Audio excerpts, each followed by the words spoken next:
Your iPhone can generate custom AI prompts for you. So if you're still Googling them, that's a choice. Because while you're scrolling through random posts online, your phone's sitting there like, I could have done that for you. Shortcuts let you drop in your goal, constraints, and any output you want back. And then your iPhone writes a prompt specifically for you. And if that prompt is really good, it shouldn't just disappear in your chat history. Because most people have great prompts buried in their chat history, which means if they need them again, they're scrolling. So I'll show you how to turn your Notes app into a searchable library of prompts that you can reuse. First, we'll make your iPhone write the prompt. Then we'll make sure it doesn't disappear by putting it into your personal prompt library inside your Notes app. This shortcut uses your goal, constraints, and desired output to make consistent reusable prompts, and it does it in 4 phases. First, it's going to collect information from you. Second, it generates the prompt. Third, it'll format the output. And then fourth, it'll store everything in your Notes app.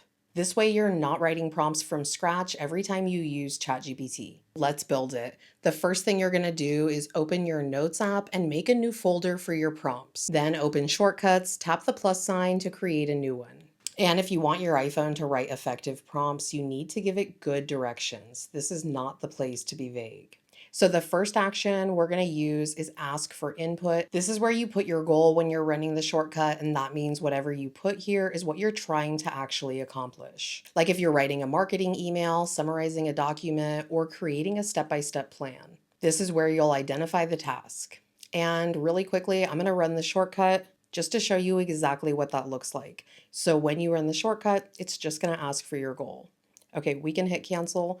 Now, next up, we want to duplicate this action because we need to ask for constraints, and then we're going to duplicate it again because we also need to get the output. Tap on that little blue icon and then hit duplicate. This time we're going to ask for constraints. Now, your constraints are typically going to include things like the word count, tone or style you're writing in, the audience you're writing for, or even things that you want to exclude. Like you might say, use a professional tone, limit the response to 150 words, and don't use any emojis. And constraints matter because they limit variation and create more consistency across your AI responses. Now we can duplicate that action again, and this time we're going to collect the output. This is how we specify the form the response should take. So you might say something like, write a paragraph or give me a list of bullet points. This is how you make sure your response is something that's actually usable and not just something you're going to have to reformat yourself. Okay, now that we've collected your information, step 1 is complete. We're going to move on to generating the prompt.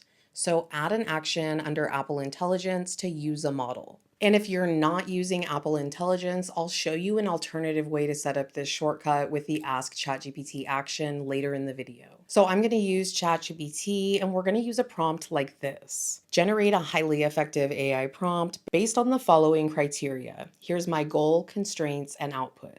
So right here, we actually need to plug in the variables from above. After the goal, tap on select variable right above your keyboard, then scroll to the top and grab that ask for input action right after goal. So now your prompt says goal, ask for input. Tap on that variable, and this is where you can actually give it a name. So put goal here as well. This way you know what data you're actually working with. And you also see there's an option to reveal the action. If you tap on that, it'll show you where this information actually came from earlier in the shortcut. This is how you make sure you don't get things mixed up when you're setting up these variables.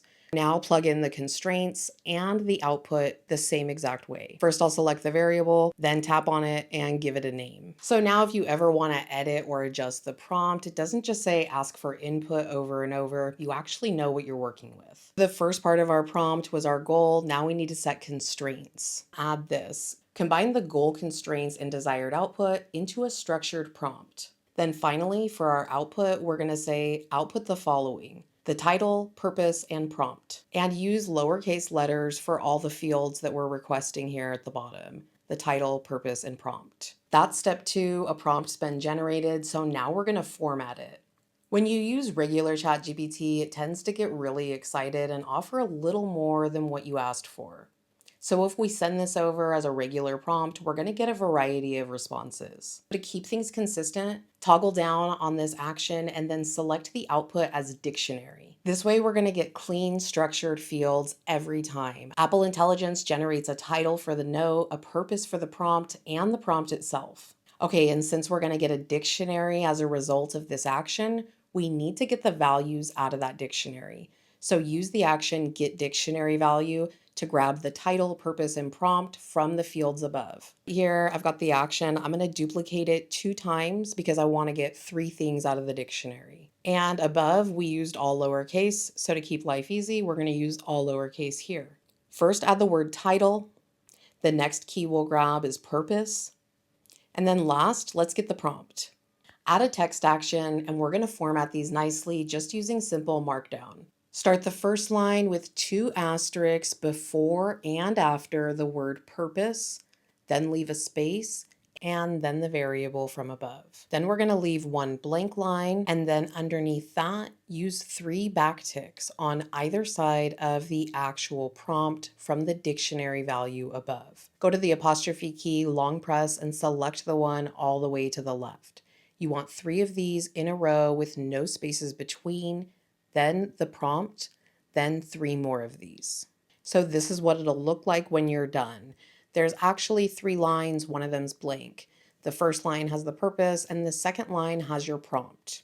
Next, make rich text from that markdown and then create a note. Select the folder you made for your prompts, then use the title for the name of the note. So now let's watch what happens when we run the shortcut. For the goal, I want to summarize a meeting transcript. For the constraints, be concise, focus on decisions and action items, and forget the small talk. And then for the output, put bullet points under decisions and action items. So ChatGPT generated the prompt, and this is what it looks like inside my Notes app. You can see that the name of the note matches the title that was generated in the shortcut. I've got a clear purpose and I can easily select the prompt here. There's a couple ways we can enhance this shortcut, so let's check it out. First off, if you want to copy the prompt to your clipboard, scroll up to the prompt variable and then add an action to copy to clipboard just like this. If you want to organize your prompts even further, create subfolders in your Notes app so you can organize prompts by category. Then actually ask for the folder in your prompt and give it a list of what options to choose from, and then set the folder to save to whatever that variable is. And if you don't have Apple Intelligence, you can still use Ask ChatGPT to generate a prompt and then save it to your Notes app automatically. At this point, the system's complete. Your phone's writing the prompts, saving them, and keeping everything organized. You just give it your goal, constraints, and the output you want, and everything else gets handled automatically. Each prompt includes a title, a purpose, and the full instruction set. So they're consistent, reusable, and easy to find in your notes. This is the difference between using AI occasionally and using it as part of your workflow. Once you set this up, your phone handles the repetitive part and you get to focus on the work that the prompt supports. And if your iPhone isn't working for you yet, let's fix that. Subscribe for more systems that give your tech a to-do list.